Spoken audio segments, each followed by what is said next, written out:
آج ہم ایک ایسی کتاب کے اوپر بات کریں گے جو کہ سادہ الفاظوں میں کائنات کے پیچیدہ رازوں کے اوپر پردہ ہٹاتی ہے۔ جی ہاں، آج ہم جس کتاب کے اوپر بات کریں گے وہ کتاب ہے دا بریف ہسٹری آف ٹائم۔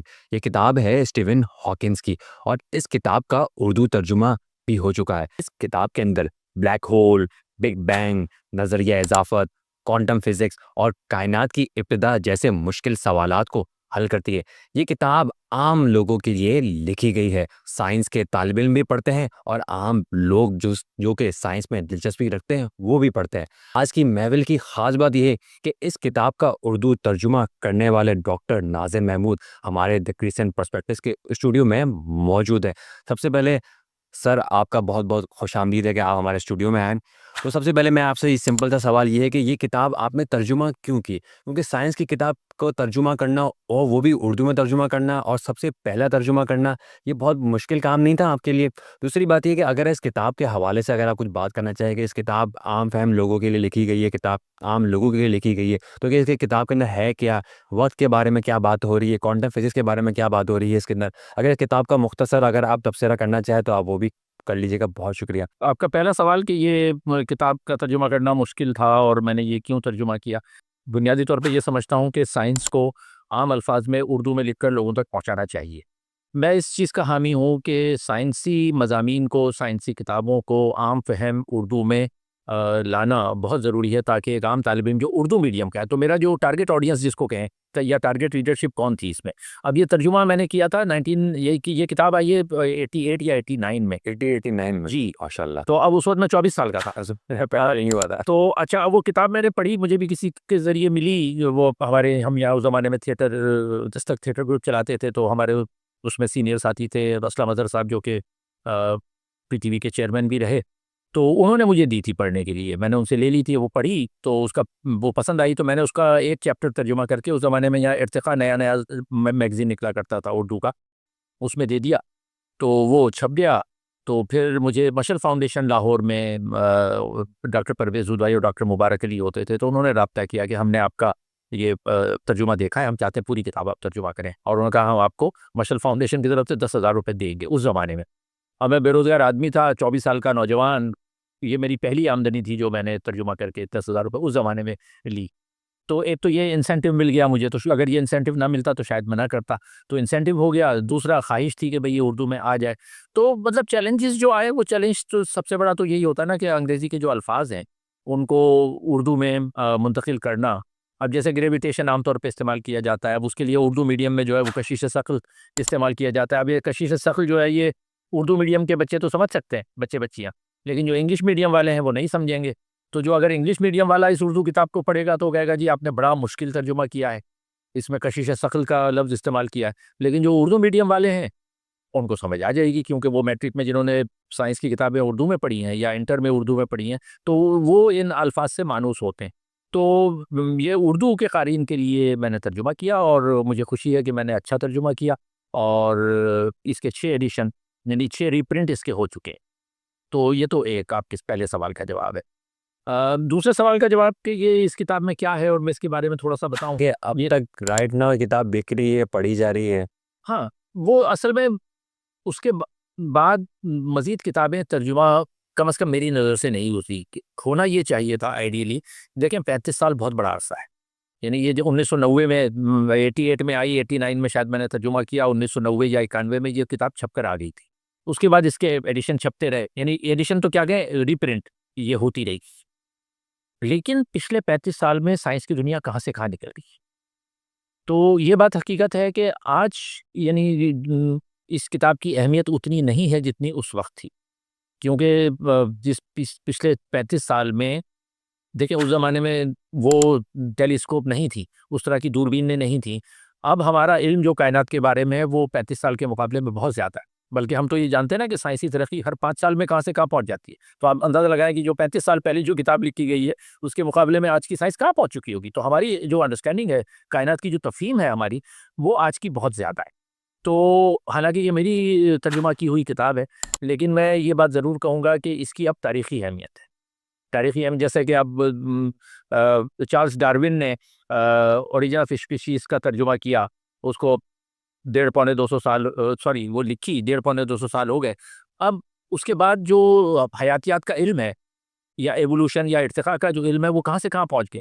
تو لیکن اس کا مطلب یہ نہیں ہے کہ اس کتاب کی اہمیت نہیں ہے اوریجن آف اسپیشیز کی، وہ اس کی اپنی جگہ ہے، لیکن اس کی تاریخی اہمیت زیادہ ہے کہ جب یہ نئے خیالات آ رہے تھے تو کیسے تھے. تو اسی طرح اس کتاب کی بھی جو میں نے ترجمہ کیا وقت کا سفر کے نام سے، اس کا پورا نام تھا بریف ہسٹری آف ٹائم، لیکن جب ترجمہ کیا تو اس کا میں نے نام رکھ دیا وقت کا سفر. تو اس میں جو بات کی گئی ہے بنیادی طور پہ وہ وقت کی اوریجن پہ بات کی گئی ہے، کیونکہ یہ ابھی تک سائنس کا ایک معمہ ہے کہ وقت کا آغاز کیسے ہوا اور وقت کا خاتمہ کیسے ہوگا. مذہبی جو بیانیہ ہے اس کے مطابق تو ہم یہ کہہ سکتے ہیں نا، جو استعمال کیا جاتا ہے ازل اور ابد، کہ جیسے ہم کہتے ہیں کہ جی خدا ازل سے ہے اور ابد تک رہے گا. لیکن یہ ازل کیا ہے اور ابد کیا ہے؟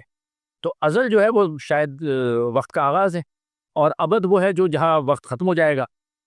لیکن یہ سائنس کے لیے چیلنج ہے. اچھا مذہب تو یہ کہہ کے خاموش ہو جاتا نا کہ ازل اور ابد، لیکن وہ ازل ہے کیا؟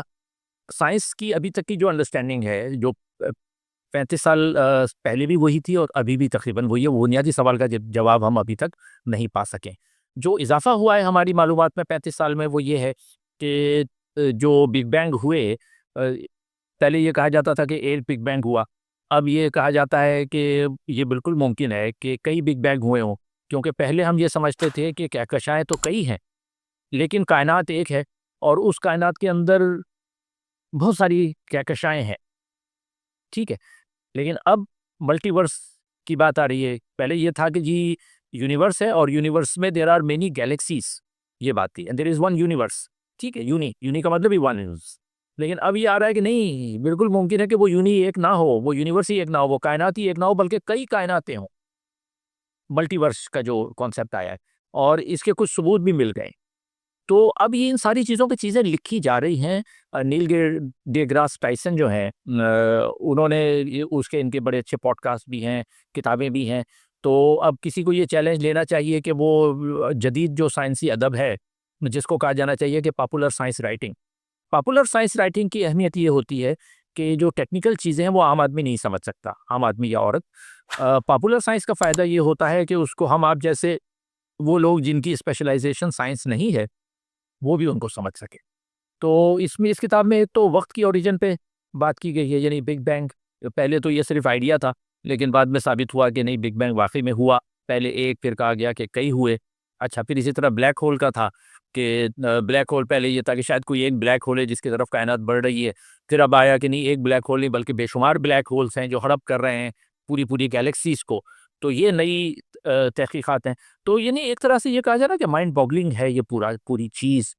اس لیے مائنڈ باگلنگ ہے کہ اگر یہ کہا جائے کہ وقت کا آغاز کسی بگ بینگ سے ہوا تو یہ سوال بہرحال اپنی جگہ پہ رہے گا کہ اس سے پہلے کیا تھا. اب آپ یہ کہیں کہ جی اس سے پہلے ایک اور بگ بینگ تھا تو اس سے پہلے کیا تھا. تو یہ ایک لامتناہی سلسلہ ہے، یعنی انفائنائٹ سیٹ آف کویسچنس. اسی طرح جب کائنات ختم ہوگی تو اس کے بعد کیا ہوگا، یعنی ٹائم کا خاتمہ ہوگا، تو یہ سب کچھ کہاں جائے گا. تو یہ سائنس کا بڑا چیلنجنگ اور جو یہ مجھے بڑا انٹرسٹنگ اور دلچسپ لگتا ہے یہ موضوع، کہ آپ اس پہ سوچیں اور اس کو آپ یہ کہہ کے ختم نہیں کر سکتے کہ یہ قیامت آئے گی اور سب ختم ہو جائے گا. اس کی سائنٹیفک ایکسپلینیشن نہیں ہے نا. یہ بالکل اسی طرح سے ہے جیسے کہ ہم یہ کہتے ہیں اب مذہبی طور پہ تو ہم یہ کہہ سکتے ہیں نا کہ جی by the will of God, کہ کسی کی موت ہوتی ہے، موت اور زندگی اللہ کے ہاتھ میں. ٹھیک ہے، by the will of God. لیکن by the will of God آپ ڈیتھ سرٹیفکیٹ میں نہیں لکھ سکتے، آپ اس کو کاز آف ڈیتھ لکھنا پڑتا ہے. میڈیکلی اگر کوئی فوت ہو گیا تو آپ کو لکھنا پڑتا ہے کہ کیا ہوا، ملٹیپل آرگن فیلئر ہوا، کینسر ہو گیا تھا، ہارٹ اٹیک ہو گیا تھا، ایکسیڈنٹ ہو گیا تھا، ٹراؤما تھا، وٹ ایور. تو اس میں آپ بائی ول آف گاڈ نہیں لکھ سکتے. Medically it's not acceptable, medical کوئی ڈاکٹر نہیں لکھ کے دے سکتا. تو اسی طرح سائنس میں یہ چیز قابل قبول نہیں ہے کہ آپ کہہ دیں کہ جی بس اچھا قیامت آئے گی اور سب ختم ہو جائے گا. تو سائنسداں کہے گا اچھا نہیں، ختم ہو جائے گا تو ختم ہو جائے گا کہاں. اور یہی فرق ہے مطلب ایک سائنسی سوچ میں اور مذہبی سوچ میں، کہ مذہب آپ کو ایک مطلب حتمی جواب دے دیتا ہے کہ یہ جواب ہے، آپ اس کو تسلیم کر لیں. سائنس کہتی ہے کہ نہیں، ہم اس کو تسلیم نہیں کریں گے جب تک ہمارے پاس شواہد موجود نہ ہوں. یہ بنیادی فرق ہے. تو یہ گفتگو بڑی دلچسپ ہے، اور اس میں جو ہے آپ کرے بہتر سائنس اور مذہب اور سائنس کے حد کچھ کہنا چاہتا ہوں. بالکل مطلب ظاہر ہے آپ یہی سوال ہی ہم اٹھا سکتے ہیں نا، کیونکہ ہمیں تو یہ دو الگ الگ دھارے ہیں. ایک عقیدے کا دھارا ہوتا ہے اور ایک سائنس کا دھارا ہوتا ہے. عقیدے کا دھارا یہ ہوتا ہے کہ اس میں آپ کو جواب بنے بنائے جواب مل جاتے ہیں. اس میں آپ زیادہ یعنی جس کو کہتے ہیں نا بال کی کھال نہیں نکال سکتے. مثال کے طور پہ اگر کوئی 5 وقت کی نماز پڑھتا ہے, کوئی 3 وقت کی نماز پڑھتا ہے, تو اب ہم یہ نہیں کہہ سکتے کہ جی آپ 5 کے بجائے 10 وقت کی کیوں نہیں پڑھتے, بس پڑھنی ہے آپ کو, ٹھیک ہے نا. لیکن سائنس میں ایسا نہیں چلتا. سائنس میں یہ ہوتا ہے کہ آپ کو شواہد چاہیے, جواز چاہیے, کیا, کیوں, کیسے, یہ سارے جواب آپ کو ڈھونڈنے ہیں. اچھا, اور ہم نے یہ بھی دیکھا ہے کہ ہماری جو تاریخ ہے, اسلامی تاریخ جس کو ہم کہیں, تو ہمارا جو گولڈن پیریڈ تھا, اب ہم ذرا سا موضوع سے ہٹ رہے ہیں اس سے, لیکن یہ بات ضروری ہے کرنا کیونکہ ہم سائنس پہ بات کر رہے ہیں نا. تو جو ہمارا گولڈن پیریڈ تھا جس میں ابن سینا ہوئے یا ابن رشد ہوئے یا رازی ہوئے, رازی بھی 2 تھے, ایک رازی سائنسداں تھے, امام رازی جو تھے وہ فخر الدین رازی تھے, تو ابن بیتار اور بے شمار درجنوں نام ہے, جابر بن حیان اور البیرونی اور یہ سارے لوگ تھے. تو یہ سوالات اٹھا رہے تھے, یہ سوالات اٹھا رہے, اور وہ سوالات اٹھانے کی ان کو سزا دے رہا تھا معاشرہ, اور وہ سزا دینے کے نتیجے میں یہ ہوا کہ پھر ہمارے یہاں جو تحقیق اور کھوج کا جو ایک اسپرٹ تھی, یعنی جو ایک جستجو تھی, وہ جستجو گریجولی آہستہ آہستہ ختم ہوتی چلی گئی. تو یہ جو جس کو کہا جائے نا کہ ایک ٹسل یا رساکشی جو ہے ان 2 اسکولس آف تھاٹ میں چلتی رہتی. تو یہ ہے مختصراً بات.